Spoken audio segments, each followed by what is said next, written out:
Assalamualaikum warahmatullahi wabarakatuh. Jumpa kembali dalam pembelajaran ekonomi akuntansi. Pada kesempatan kali ini kita akan belajar tentang jurnal umum. Pada sebelumnya, kita sudah belajar tentang siklus akuntansi perusahaan jasa, bukti transaksi, dan analisis tentang debit dan kredit. Nah, pada video kali ini kita akan belajar tentang bagaimana melakukan jurnal umum. Anak-anakku, ada beberapa fungsi jurnal umum, yaitu fungsi pencatatan, fungsi historis, fungsi analisa, dan fungsi instruktif. Kemudian, untuk cara menjurnal, kalian harus memperhatikan beberapa hal seperti berikut ini. Yang pertama, setiap transaksi mempunyai unsur debit dan unsur kredit secara bersamaan. Artinya, ada keterangan atau ada akun yang harus didebit dan ada akun yang harus dikredit pada sisi yang lain. Kemudian yang kedua, jumlah antara debit dan kredit harus sama nominalnya. Kemudian yang ketiga, tentukan rekening apa saja yang terlibat atau terpengaruh. Dalam setiap penjurnalan, minimal akan ada 2 rekening yang terlibat atau terpengaruh. Kemudian yang keempat, sebelum kalian masukkan pada kolom debit dan kredit, perhatikan terlebih dahulu aturan main tentang debit dan kredit. Nah, ini adalah satu contoh untuk penjurnalan. Pada tanggal 1 Juni, pemilik menyetorkan uang tunai senilai 5 juta rupiah sebagai modal. Nah, kalian perhatikan analisnya terlebih dahulu. Uang tunai kategori kas itu adalah kategori harta dan modal sebagai kategori harta. Uang kas perusahaan bertambah, maka uang kasnya nanti akan kita tulis pada sisi debit. Sementara modal pemilik juga bertambah, maka nanti akan kita tulis pada sisi kredit. Terus bagaimana cara mencatatannya? Untuk kolom tanggal silahkan kalian isi dengan tanggal transaksi. Kemudian keterangan adalah keterangan akun, di mana nilai kasnya dan nilai modalnya. Nilai kas bertambah, kita tulis di sisi debit 5 juta rupiah. Kemudian nilai modal juga bertambah, kita tulis pada sisi kredit senilai 5 juta rupiah. Untuk penulisan modal, kenapa harus menjorok ke dalam? Ini adalah untuk membedakan antara akun atau rekening yang didebit dan akun atau rekening yang dikredit. Kemudian contoh yang kedua, yaitu pada tanggal 2 Juni, perusahaan membeli mesin jahit seharga 3 juta rupiah. Maka analisisnya, mesin jahit adalah peralatan. Sementara peralatan termasuk dalam kategori harta.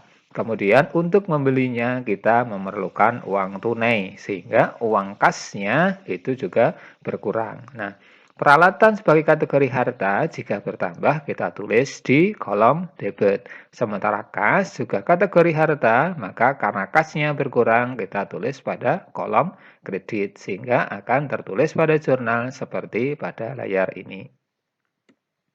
Kemudian untuk yang ketiga, pada tanggal 3 Juni membeli jarum, benang, dan kain keras senilai Rp500.000.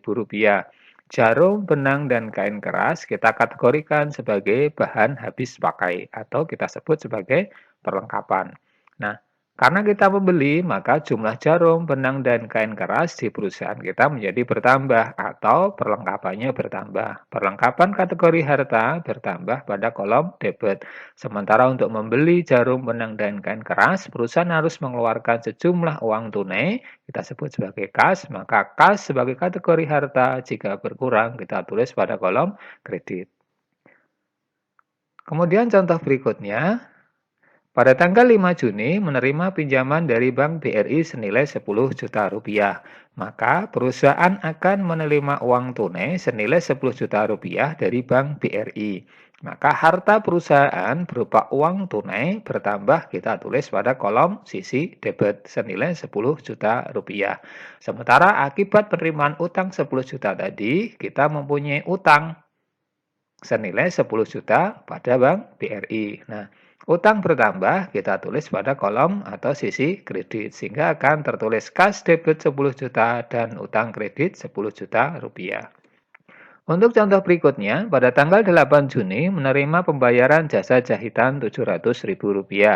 Nah, pelanggan sudah membayar jasa jahitan ke tempat perusahaan kita senilai Rp700.000. Maka akan kita tulis nilai uang tunai kita terima dari pelanggan senilai 700.000, kas kategori harta bertambah debit 700.000, dan pendapatan jasa pada analisis kolom aturan debit kredit, pendapatan bertambah akan kita tulis pada sisi kredit, sehingga pendapatan jasa akan tertulis pada sisi kredit Rp700.000.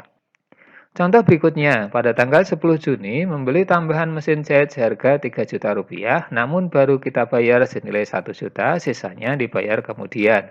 Maka analisisnya adalah nilai peralatan kita berupa mesin jahit bertambah Rp3 juta. Peralatan kategori harta bertambah kita tulis di sisi debit senilai Rp3 juta. Kemudian baru kita bayar Rp1 juta, artinya uang kas kita yang kita pergunakan untuk membayar peralatan tadi baru Rp1 juta. Kas kategori harta berkurang kita tulis pada sisi kredit. Kemudian sisanya yaitu Rp2 juta akan kita bayar di kemudian hari, artinya menimbulkan utang pada toko penjual mesin jahit senilai Rp2 juta.